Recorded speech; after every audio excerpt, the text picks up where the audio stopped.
Whirl by Walter Bound from Exit 3 Epiphanies. Come on, son, are you a man or a weakling? Yes, you, step up here and test your strength. Win your girl a stuffed koala bear. Come on, baby. Come on, son. The Beach Boys, County Fair. Post-traumatic syndrome is best understood for soldiers on the field, but on the field of that carnival, I remember my first pain. The carnival appeared overnight. The smell of wet hay lingered above furrowed fields where black tarps served as slip-and-slides. When my mom tried to steady me, I tripped and hurt my arm socket. As my parents argued in front of the ticket booth, I rubbed my shoulder. My dad wanted an unlimited pass, but that was too expensive. He was young, but my mom was even younger at 23. When judging the past, I often forget to acknowledge their youth. There was this funhouse ride that rose up and down like a teeter-totter. Above the ride, a happy clown face howled a maniacal laugh with a mechanical red mouth. It terrified me. While my dad wandered off, my mom said it seemed dangerous. Which ride would I like? The tilt-a-whirl frightened me. The swirling octopus with the screaming kids also seemed scary. I don't think you'd like that one, she said. Her favorite, the Ferris wheel, only cost 2 tickets. We could see her house from up there. In my imagination, the wheel ripped apart and rolled through the carnival. Warriors have vibrant imaginations. Freaking out once on July 4th, thinking fireworks were blasting out from the earth, I raced around the floral blankets, the plastic coolers, the metal folding chairs with the frayed plastic mesh, trying to avoid death. Now I was in line for death. One car, another car, then another, the passengers vanishing, whisking away into the starless night, never again to earth returning.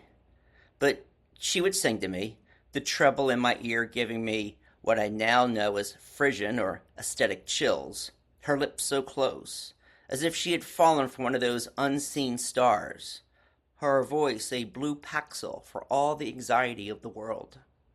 She commanded an alto voice that resided comfortably in our living room. Her repertoire consisted of show tunes, the antithesis of my father's soundtrack. She had one cool album, a vintage Sgt. Pepper. The rest consisted of Peter, Paul, and Mary, Barbra Streisand, The Carpenters, John Denver. Finally, after the third song, perhaps Bally High, I see the carriage alighting and the rusty door opening for the 2-seater. I refused to sit alone. My heart raced. I sat on her lap, tipping the scales of the carriage to the right, and nestled my head against her chest, the safest place. Her belly showed no signs yet of even more competition. When she pointed in the direction of her house, I didn't look, but played with her long brown hair. She was soft and lovely and beautiful. We dangled high above the carnival, the green and red lights blinking against the blackness, the carnival song barely audible. I counted the tickets, folding them like a depressed accordion. There seemed more that way, all stacked together. We'll be okay, she whispered, soothing me, her arms scissoring across my back. Why are you crying? Don't you like this? Singing Sunrise, Sunset, she dissipated my fear for as long as the lyrics wondered if I was still the little boy she carried. This carnival was, in fact, the first scene I remember, largely because of the trauma at the games of chance. It could have been a duck game or a ring toss, but I see an arm in full motion tied to my dad's love of baseball. The scene unfolds in my mind. Something like this. My dad stands in front of a game that looks like a baseball stadium. He's on the mound looking at the mitt. The goal is to hit the mitt 5 times. He misses all 5. He rubs his shoulder and stretches his fingers as the man says, "Good thing you're not giving up. You can't win if you can't play. You must have a lady, a special lady. You're just warming up."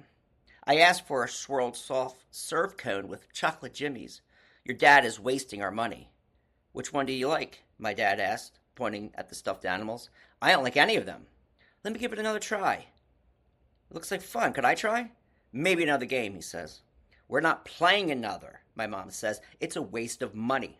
I work hard. I want to get you that big stuffed white animal. Where in the hell will we put that? On our bed. There's barely enough room for us. Well, then, in the boys' room. Would you like to ride the white elephant? The man holds the long black hook ready to seize the prize. All it takes is 5 hits. My dad loses, game after game. What are you trying to prove? My mom asks. The question freezes his arm in mid throw. Don't you know? There is no answer. This is so dumb. What can I do? Stop throwing stupid baseballs. He throws and misses, the ball hitting the backdrop. Baby doll, you want to eat this week, right? Yeah, ice cream. You could have had ice cream. I want to get you a stuffed animal. Is that so much to want? It's a stupid thing to want. But don't you see? As he wound up for another throw, I wanted to envision something in his stance, not just a man trying to win a carnival prize, but a boy who once dreamed of baseball diamonds and after-school practices, of larger stadiums, of larger crowds to impress than just his wife. The same boy who had to trade those dreams for shifts at the print shop after his mother died. Through the crowd, my mom leads me back across the muddy fields to the candy apple red Torino. My dad must remain on his mound, listening to the stadium cheers from the game, staring at the mitts and focusing on the plastic black eyes of the hanging elephants. Then he loses ground and charges after us, as if she was right, the stronger of the two, yelling my mom's name above the laughter and the music. He never stopped charging, even after divorce, even after 3 kids. The details may have evaporated, but the consequences remain. For detectives, it's crucial to analyze the caliber of the bullet, to hunt for clues and to ponder motives. But for those grieving, it's all about the bodies there in your arms. I don't know if my tears back then were for the lack of ice cream or for the failure of confronting the fear of the tilt-a-whirl, a topsy-turvy terrain so many seem to have crossed, not with fear, but with a smile. I don't know if I cried from jealousy for all the happy juice-stained faces of the kids that swirled around me. I don't know if I cried out of sympathy for a dad I did not know or understand. I don't know if I cried because I wanted to be understood, to hear my mother echo back my words and understand my world, not her denial of my words and worlds.